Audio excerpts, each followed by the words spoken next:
Did you know that 60% of Americans have challenges with personal finance and never achieve their financial goals? Well, in this video, I'm going to show you what you need to do right now so that you could achieve your financial goals after you hear what happened to me. So listen, after I got out of college, right, and I was on my own, I was so overwhelmed with my expenses. I'd get paid one day and the next day my entire paycheck would be gone. That's until I discovered budgeting. I listed my income and then my expenses, and I saw exactly where all my money was going. And I was like, okay, silly, you're spending more money than you're making, and that's not gonna work. So don't do what I did. Here's what I want you to do. So make a list of your income and expenses, and this will help you see where your money is going each month. As a quick illustration, let's plug in some numbers here so that you have a visual. We are going to use some whole numbers to make things easier. So let's say your monthly take-home pay after taxes is $3,000. And when you list your expenses, I would suggest you list your expenses from the most important, need-based, and then we're going to go down. For example, your mortgage, your rent, you need some place to live. That's a need. So we'll start off with a mortgage, then a car payment. That may be another need. Some people need a car to take them to work so that they can make money and so forth. So let's say your rent or your mortgage is $1,300. We'll plug that in there. Car payment, let's say that's $400 a month.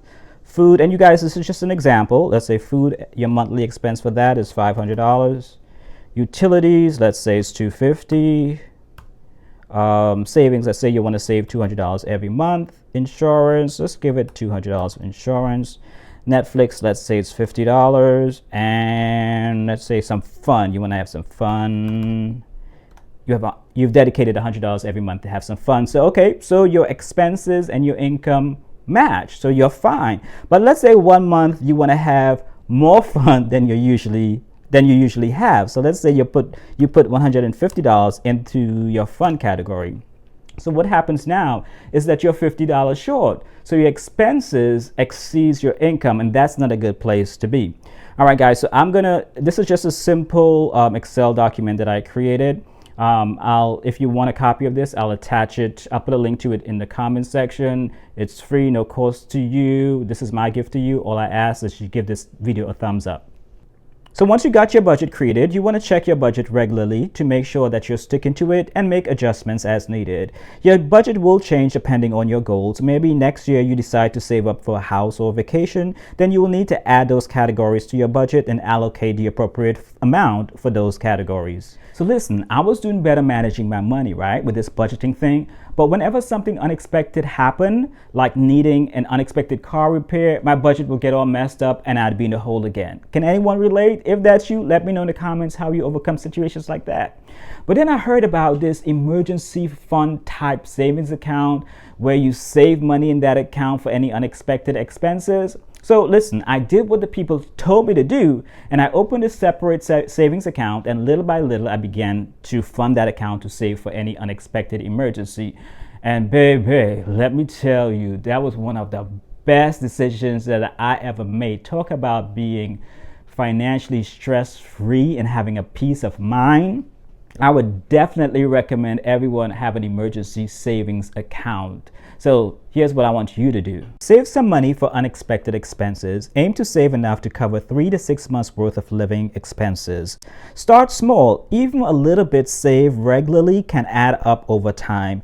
And keep this money in a separate savings account so it's easy to access when you need it, and only access it for true emergencies. All right, so I'm sticking to my budget, right? And I have my emergency fund in the background working for me, protecting and shielding me. But then I have all these bills, especially my credit card bills. I mean, I pay my bill every month on time, but the balance never seems to be going down. Can you relate? If that's you, let me know by hitting that thumbs up. But listen, then someone told me about, they said I should pay off my credit card balance using the avalanche method. And I was like, the what? But basically what that is where you focus on paying off your bill with the highest interest rate first. And once you get rid of that, you focus on paying your second bill with the second highest interest rate. And that way you save a lot of money on paying interest. To illustrate this, let's say you have 2 credit cards, each with a balance of $1,000. You have a total of $100 to put towards paying both credit cards.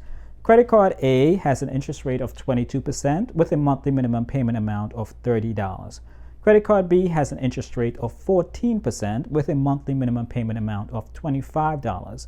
The avalanche method suggests that you pay the minimum amount on credit card B, which will be $25, and the rest, $75, should go towards credit card A.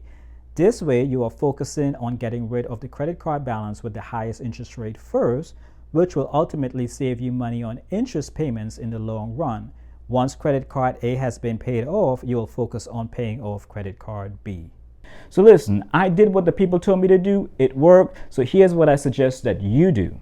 Focus on getting rid of debts with high interest rates first, like credit cards. Then try to pay more than the minimum amount required each month so that you can get out of debt faster, and avoid taking on new debts while you're paying off your old debts. So I did learn a couple of things on my own now, and actually I have a friend who struggled with saving every month until he learned the power of automating his finance. And this one simple strategy not only helped him reach his goals faster, but it allowed him to learn some good money habits. So here's what I told him to do.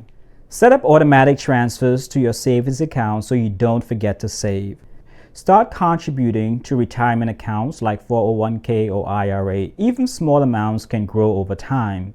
If your employer offers matching contributions, make sure you take full advantage of them. Listen, there are many different components that goes into personal finance, and each one of these components ties into your overall financial health. Learning about personal finance helps you to create an effective budget and build an emergency fund that helps you sleep better at night, knowing that you have that financial cushion, and it reduces stress. It also helps you to reach your personal financial goals faster, and it teaches you how to make more informed decisions regarding your money. Are you learning anything from this video? If you are and you want to learn more about personal finance, be sure to hit that subscribe button. So I told you about my introduction to personal finance, right? Learning about budgeting, saving, and paying off debt. But that was in my early 20s. But when my late 20s came around, all hit the fan. I couldn't believe the situation I got myself into. But I'll tell you more about that in my next video when I talk about building an emergency fund. If you want to be notified of that video, make sure you hit that notification button. But anyway, the first personal finance concept that we talked about was budgeting, and we really just scratched the surface on budgeting. There's more that you need to know in order to create an effective budget, and I share how to maximize your paycheck in the on-screen video, so be sure you check it out.